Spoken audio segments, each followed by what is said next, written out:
Sud Radio, comment va la planète? Bonjour Morada Itabouche. Bonjour Jean-Marie. Réalisateur de la série Sale temps pour la planète. Chaque semaine, vous nous emmenez à la rencontre de personnalités étonnantes, comme celle-ci que vous nous présentez, qui a documenté toute sa vie et toute sa carrière, la manière dont la planète allait.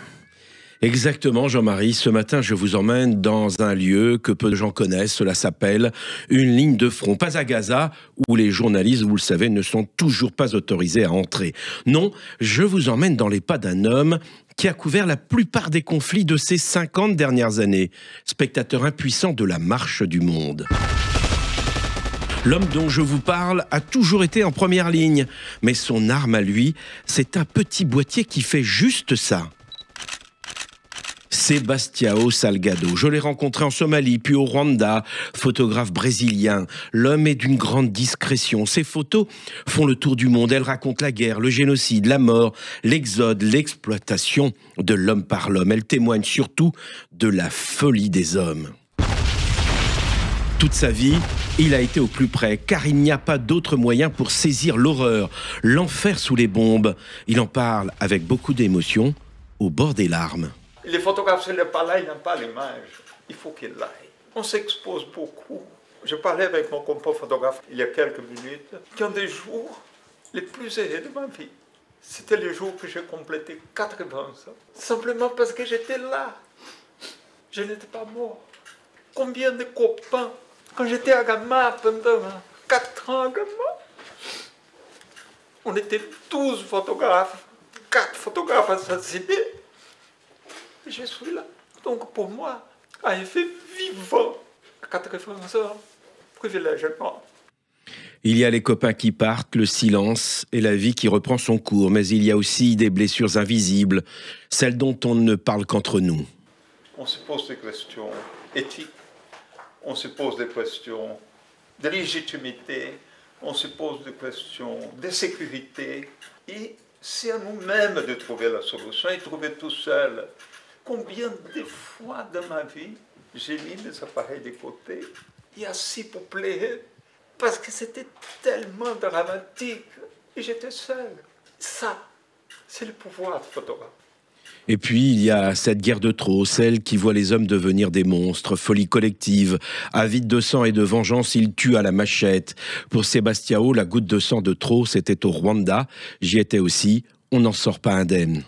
Vous savez, ce n'est pas facile d'arriver sur un camp de réfugiés et voir mourir par jour 15 000, 20 000 personnes au point qu'on ne peut plus les enterrer un par un. Il faut trouver un bulldozer, de faire un trou énorme par terre, venir avec la grosse pelle, y enlever 20-30 cadavres et mettre là-dedans, mais ça laisse derrière un bras, ça laisse derrière une tête.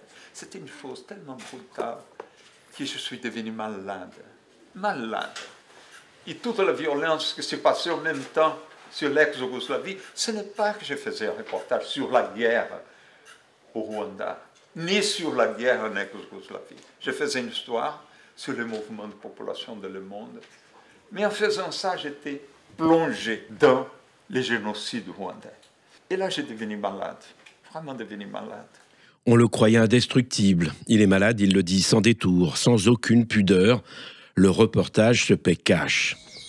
Avec le Rwanda, c'est la fin d'un chapitre, le début d'un autre pour lui, celui où le photoreporter craque, de guerre lasse. Avec Lélia, sa femme, il décide de changer de vie.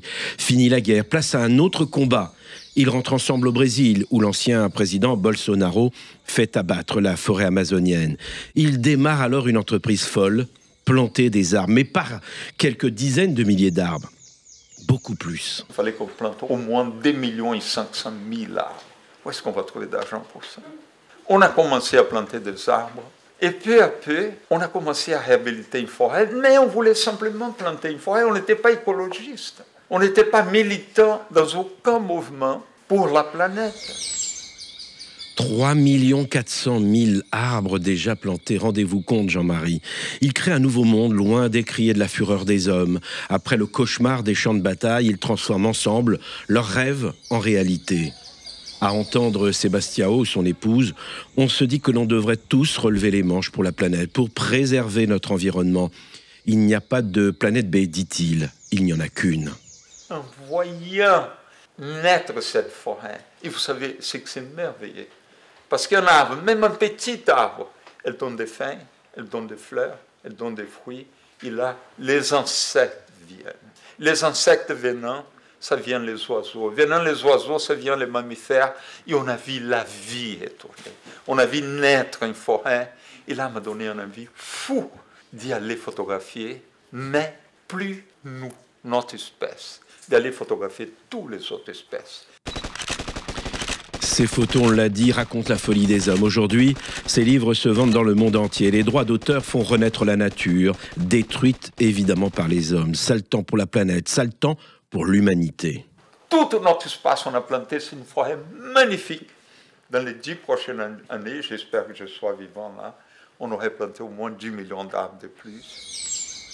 Lui, le photographe, ne donne aucune leçon de morale, comme son homologue Yann Arthus Bertrand. Mais à 81 ans, Sebastião Salgado s'essouffle. Et pour la première fois, lors du lancement de son exposition à Deauville, aux Franciscaines, il évoque sa faim et cette malaria qu'il a chopée en Guinée. C'était une sorte de cancer que j'ai attrapé. C'est un cancer spécial, mais c'est donc considéré comme un cancer. Et je prends un médicament depuis 15 ans et ça règle à peu près ma machine. J'arrive à tout faire, voyager, travailler. Je fais tout un projet en Amazonie après. Mais il y en a à peu près des semaines au Brésil. Mon corps a nié ces médicaments que je prenais depuis 15 ans. Lélia, sa femme, le sait, ses jours sont comptés. Il dit regarder derrière et plus devant. La maladie qu'il a aujourd'hui, c'est aussi son travail. Ah bien sûr, c'est le fruit du travail. Oui. Mais c'est très dur. Bien sûr que c'est dur. Comment vous le vivez? Ben écoutez, c'est comme ça, bon, j'essaie d'aider. Qu'est-ce que je peux faire, oui. Enfin, je dis, tu ne vas pas voyager comme ça, il faut que tu te reposes. Il est allé. Et ben voilà, aujourd'hui, là, les conséquences, tu vois, de ça. Mais bon, mais c'est ça la vie, hein. On ne se repose pas toujours. C'est toujours positif, hein? Ah ben, il faut, hein. Il faut. Une vie entière pour un message universel, celui de la préservation de la planète et de la folie des hommes, on le disait. Son parcours est très inspirant, il est lucide sur l'homme et sa folie. Il est aussi sur la nature qui va de toute façon nous survivre. Reporter, c'est une prise de risque permanente, aller sur le terrain, témoigner, dire. Dire la vérité, c'est plus qu'un métier, c'est un sacerdoce. Sebastião Salgado, par son travail, donne une leçon à tous les éditorialistes de tout poil qui, vissés sur leur chaise, parlent du monde sans jamais l'avoir vu, sans jamais l'avoir parcouru. Un peu d'humilité parfois, ça nous ferait un bien fou. Un hommage émouvant et ému. Merci beaucoup, Morad Tabouche. Je rappelle qu'on pourra toujours suivre vos pérégrinations sur France 5 dans la série Sale temps pour la planète. On vous dit à dimanche prochain. À dimanche prochain.